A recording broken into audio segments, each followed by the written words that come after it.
係各位網友，嗱，我再進一步講呢個，我嗰日講條片，我講咗咩叫食餅仔啦，同埋我講點樣圍標啦。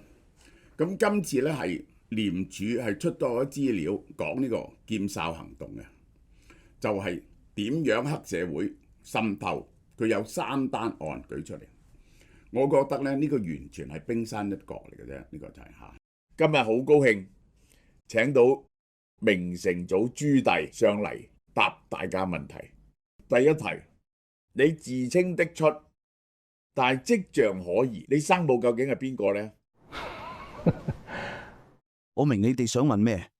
憎我嘅人當然想抹黑我係庶子，但其實唔緊要。第二題，豬十足，方孝孺真係俾你豬十足，定係坊間謠傳？其實種種傳言都係嚟自我奪位啫，實情就係。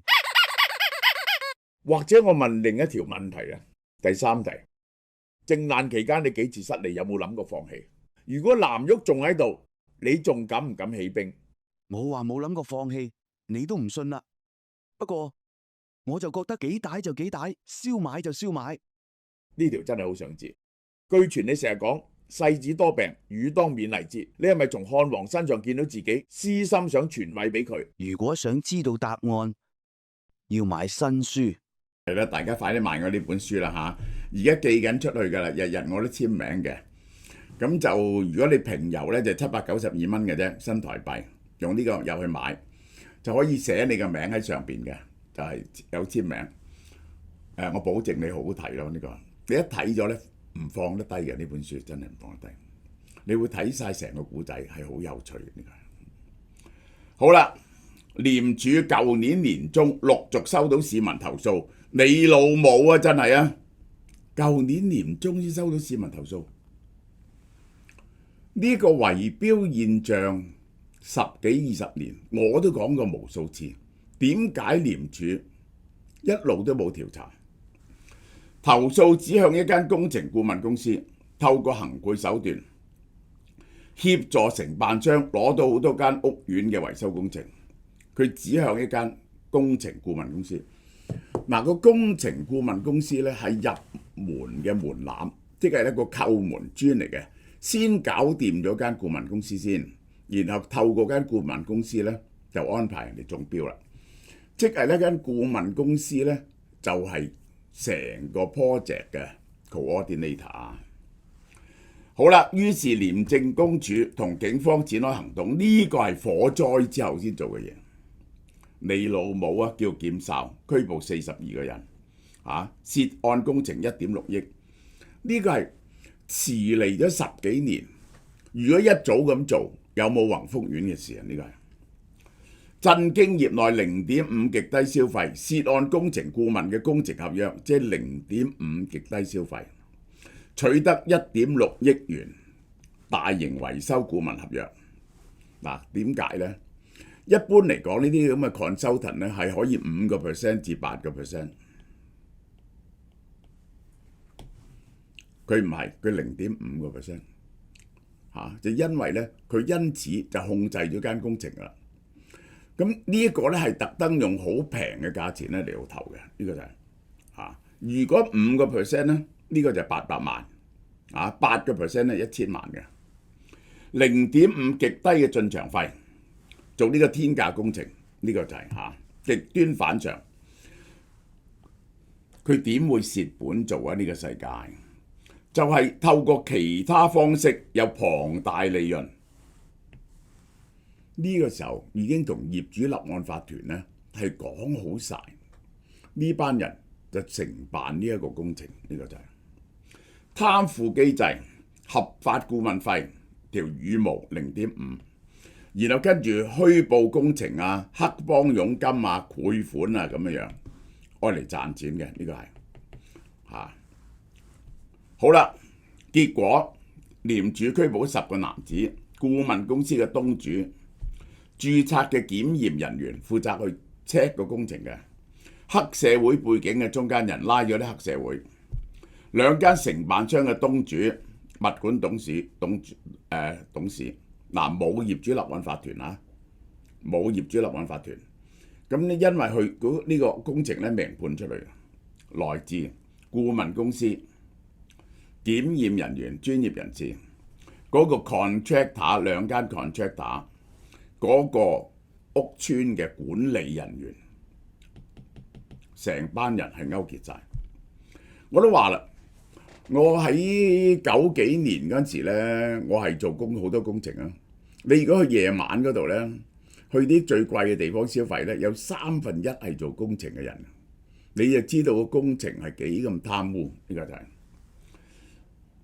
帳目造假，守22個地點，呢啲咁嘅嘢講咗20年，點解而家先做呢？檢取大量工程文件、銀行記錄，發現帳目造假、掩飾異常嘅收入同支出，有啲假數啦。呢個就係好啦，及早制止，你老母而家就及早制止。宏福苑點解唔及早制止？係有人投訴過喎，去廉署唔敢查，就因為民建聯。我話俾你聽，嗰班人係有政治背景嘅，一涉及到民建聯唔敢查。呢1.6億咧喺招標期中及時停咗，所以拉唔到個立案法團。行動及早制止，等小業主唔使損失。但係呢一個宏福苑早就160幾人冇條命啊！喂，乘機咧呢班黑幫咧仲經營緊2個非法麻雀館，一間百家樂拉咗32個人，原來多數拉嘅人咧唔係關於工程，係開賭檔啊！仲有非法麻雀館同百家樂。我最記得咧，我讀大學嗰陣時啊，嗰陣時係60幾年啦，喺西環啊，每一條巷都有非法賭檔嘅。嗰啲同學帶我去賭嘅，帶我去賭嘅。咁嗰時我又冇乜錢啦，但係都會輸，即係都我有幾千蚊一個月嘅啦，3000蚊一個月。我有一日咧，我有錢咧，我就攞10萬蚊嚟輸晒佢，咁我咧就好痛快㗎啦。咁結果咧7幾年嗰時咧，我就成日去賭錢。到咗8幾年之後咧，我就完全唔賭錢咯。我成日澳門嗰陣就係好啦，拉咗42個人啊！呢個嗰兩項1.6億未判出，3大指標案，一單新界，一單九龍，一間港島。新界1.6億，港島140萬，消防啫，好濕碎。呢個係2000萬大維修，呢個係黑社會操控招標，未曾招標，呢個籌備中。呢個咧賄賂物管同埋業主貴過正常1倍。呢個港島呢單嘢咧根本就唔去 check 就簽報告。呢個係有幾百萬數係唔知點出嘅。我哋睇下第一宗係租者置其屋嚟喎。呢單嘢係租者置其屋嚟喎，即係政府物業。就係愛嚟咧，就係先租後賣嘅工程顧問超低價進場啦，經黑社會聯絡有意嘅，喂，邊個嚟？行賄受賄，控超標程序，招標籌備中。呢個就係第二單，內部防線倒戈，九龍區一棟住宅大廈，工程顧問工程公司東主賄賂物管公司。物業管理公司利用物管董事去影響啲業主，收個非常貴嘅價錢，貴1倍。原本好輕微嘅啫，惡意抬到140萬。咁當然就係呢一個係佢哋分咗嗰幾十萬啦，唔使講啦。個工程未批售，原來工程未批售就可以制止到你老母過去嗰20年喺度做乜？第三個品質控制冇咗。港島單棟大廈2000萬工程，有幾百萬係唔知去咗邊度嘅。呢個係嗰啲專業失職，話註冊嘅檢驗人員唔去檢驗。呢個係工程展開涉及安全隱患，廉署叫屋宇署去跟，已經停咗啦個工程。呢啲係驗工程嘅人完全唔去驗。呢個係2000萬。好啦，個工程顧問引入勢力，黑幫中間人揾承辦商、物管、註冊檢驗人員，呢個唔係，背後仲有乜嘢？大家永遠記住，物業管理之後背後就業主立案法團，業主立案法團嘅背後就係民建聯，呢個係工程款同埋地下經濟啲款係混而為一。咁呢個其實我唔係好諗得明兩者點解會有關係。其實咧，只係同一幫人咧經營緊，又係地上合法合約，又非法經濟嚇。呢個就係呢個係啊。呢個龐大嘅資金就愛嚟俾佢哋運營地下經濟。其實呢啲咁嘅地下賭檔咧唔會好大嘅而家，因為咧大多數香港啊冇人拉嘅。你喺香港喺網上賭博咧冇人拉。真係爛賭嘅人咧，去咗網上賭博，網上賭博係最好賺嘅嘢。系統性風險、資訊不對稱，呢個就係顧問低價、黑幫操縱，然後嗰啲 quality 好差，失真嘅天價報價單，於是小業主問案件嘅核心危機唔係最終報價偏高，其實係業主決策嗰時所依賴嘅報價建議、技術意見。係扭曲嘅。嗱，我講俾大家聽，貪污最大嘅危害唔係貪污咗嗰筆錢，貪污咗嗰筆錢咧就即係點咧？譬如個客唔見咗，買貴咗100蚊，咁咧有人攞咗100蚊，嗰100蚊咧就分咗俾一啲官，分咗俾嗰啲管理人員，對個社會咧個經濟咧冇乜損害，因為貪呢100蚊。我舉個例。做出一個錯誤嘅決定，哇！其實就好少錢嘅啫，買一個唔合格嘅螺絲，螺絲或者電線擺落個電腦度，個電腦牽涉到全盤生意，搞到單機，可以唔見幾多錢啊？ The core of corruption 係導致一個唔合理嘅 judgment。而嗰個係造成社會無限量嘅 damage， 就好似宏福苑呢件事咁，160幾人死亡，100億，其實慳幾多錢啊？慳10萬蚊。業主按時俾管理費，喺現行機制冇辦法控制到。嗱，呢個係我要講，真係中國人嘅普遍嘅一個性格，香港人唔想理公共事務㗎。我做學生會嗰時已經嘲笑㗎啦，哇！原來學生會咁少人投票嘅。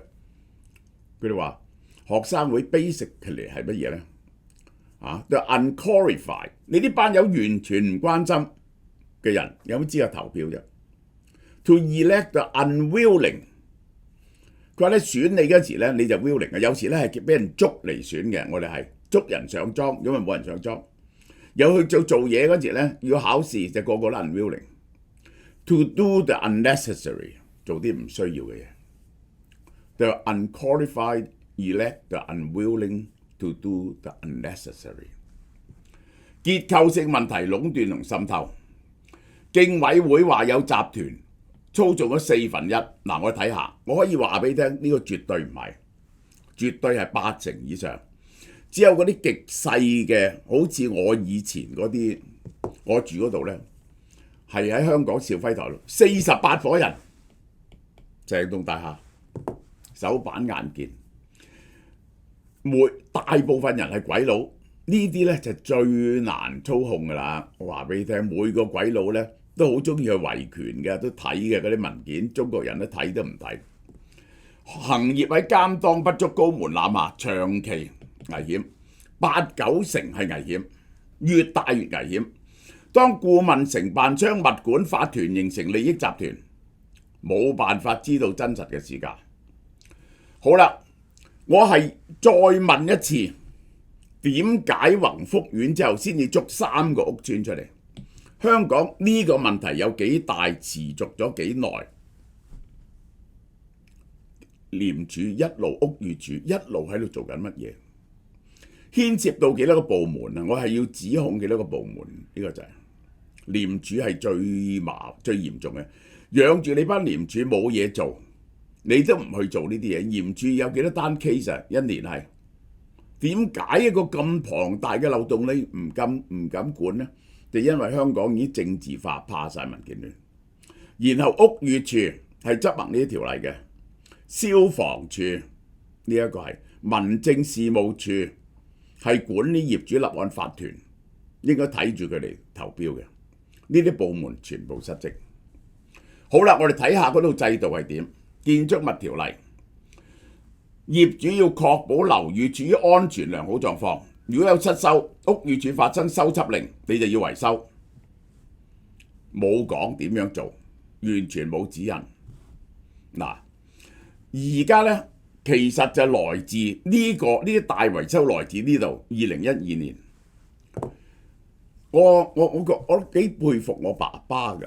我6幾年，我聽唔明我爸爸講乜嘢㗎。5幾年前我爸爸話：哇！呢啲樓啊，過幾十年啊，呢啲霍英東呢啲劏咗契嘅樓啊，邊度有人會理啊？一定冧都得啦，即係咁。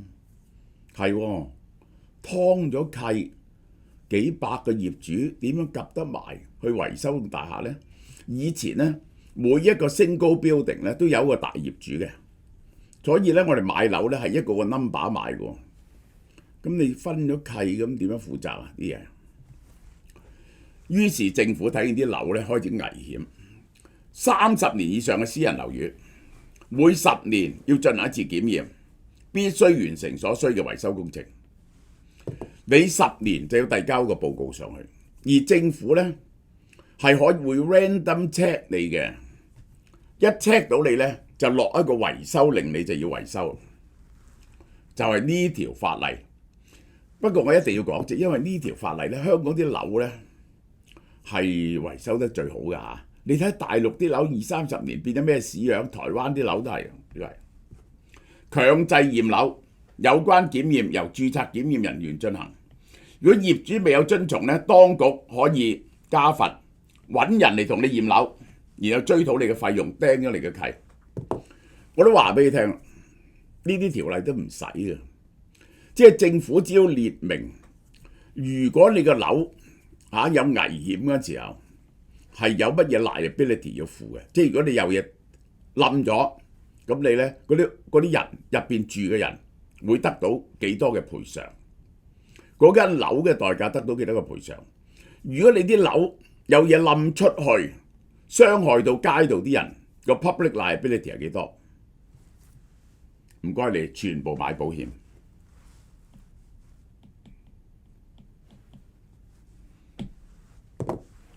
哇！一買保險啊，政府唔使插隻手落去啊！呢個就係我建議嘅方法。保險公司就會去驗你啲樓，去睇你啲樓。如果你冇驗樓咧，保險公司啊嗰啲 premium 咧逼到你破產，邊個唔買保險嘅就釘咗佢張契，咁就得噶啦。嗰啲舊樓就會拆噶啦，就會保養得好好噶啦。強制驗窗計劃啊，仲有一個叫強制驗窗計劃。10年以上嘅樓，每5年驗一次窗，因為最容易跌出街嘅，防止窗跌咗落嚟。呢個就係嚇。好啦，建築管理條例咧，賦予業主立案法團可以強制你哋啲人夾錢。如果你哋唔夾錢咧，佢可以釘咗你張契。即係你層樓咧賣唔到出去，法團多由非專業人士組成，尤其是好大嘅屋邨，幾百人、幾千人，嗰啲中下價樓咧，嗰啲業主咧餐揾餐食餐餐清，邊度得閒做呢啲嘢？結果一啲揾着數嘅人就做咗啲業主立案法團。通常因為以前要選舉咧，就同民建聯勾結，民建聯勾結咧就俾啲蛇齋餅種佢哋，而個目的係乜嘢咧？選舉嗰時唔准民主派入去，作為佢哋嘅票倉。工程係由顧問公司主導，資訊不對稱。嗱，呢個如果用呢一個經濟學嚟講咧，呢個就資訊經濟學，就係講資訊不對稱。資訊不對稱咧，嗰個經濟學獎家咧係攞咗諾貝爾獎啦。佢係先講點解二手車永遠冇辦法做到一個平台出嚟，就因為資訊永遠不對等，賣車嗰個人永遠知多過買車嗰個人好多。你睇下呢個蛋糕幾大啊！2012年開始，結果2016年沒800億、850億、900億、950億。2020年因為疫情跌一跌落嚟，你老母1000、1000、1200、1250、1300億，1300億發達啦，10% 都130億。俾佢哋揾咗 20% 就230億，呢班人應該真係倒查幾年，將呢啲人連根拔起，真係連根拔起。我係所有呢啲人而家都係查得到嘅，呢啲錢係只要夠徹底去查，我要話俾你聽起碼充公翻佢哋幾百億身價翻嚟。拉幾千人去坐監嘅應該，我話俾你，包括政府、民建聯、業主立案法團、管理處、顧問公司、承判商、私人屋邨佔咗60至65%，商業樓宇好啲，因為嗰啲業主自己管理嘅。政府公營房屋一樣一塌糊塗，呢個當然係重啦。而香港啲錢越嚟越多，因為全港老舊屋宇數量逐年增加。太古城都50年啦，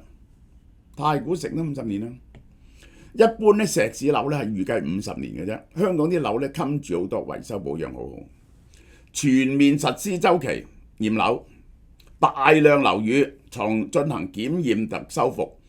呢個問題真係要解決嘅，我話俾你聽，呢個就係解決。即係政府係要設立一個 board 嚟到睇住呢啲招標嘅，睇住呢啲招標設立公正人士主持呢啲呢個招標，然後合格投標嘅人要攞一個統一嘅合格投標嘅資格。係完全冇過貪污冇過任何犯規嘅記錄先可以投標工資建材合規成本持續上升，哇！1003億，好快1500億、2000億。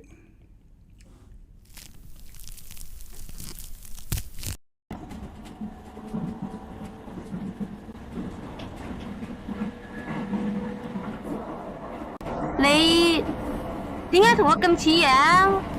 因為我係來自未來嘅你，冇可能，幾十年後嘅我點會幾乎一模一樣？我揀咗 Hankook Life 賢健逆齡配方，佢唔單止有 NMN， 仲結合咗白藜蘆醇同亞精胺，組成抗老鐵三角。配方入面有 TMG 同維他命 C， 每日2粒，真正嘅賢健逆齡。依家俏貓貓實體店或網店都全面發售。我哋而家第一盒9折，第二盒8折呢個就係繼續送一盒獵戶素、2盒活發素，呢個配方呢個叫黃金鐵三角，天下無敵，450mg 嘅 NMN， 呢一個係白藜蘆醇100mg， 你去揾下，仲有亞精胺嘅，全香港都冇，價錢好平，呢個食2個月600蚊一個月，而家買一盒呢，仲送一個獵戶素俾你，所有男人都啱嘅啦。其實最近我個親戚先至又嚟做呢個前列腺手術，又係有 cancer， 又係有呢個前列腺癌。呢一個就係呢個獵戶素啦，2盒活發素啦，甩頭髮係最大鑊嘅啦，490幾蚊而家，好嘛？大家多多支持啊！拍戲食無定時，工作壓力好大，間中嘅胃酸問題搞到個心口揦住痛。朋友話我知韓國人成日食辣嘢又飲酒，佢哋嘅腸胃都好多問題，所以特別介紹我食韓國嘅方包胃舒樂。食法好簡單，餐前或餐後食一包。佢嘅天然成分希臘乳香膠，有效舒緩胃部不適，胃酸問題亦都改善咗之餘，對口氣非常有幫助添。而家我成個人輕鬆晒，唔使怕日捱夜捱，所以我一定隨身帶定幾包胃舒樂。於俏貓貓實體鋪、網上及莎莎全線發售。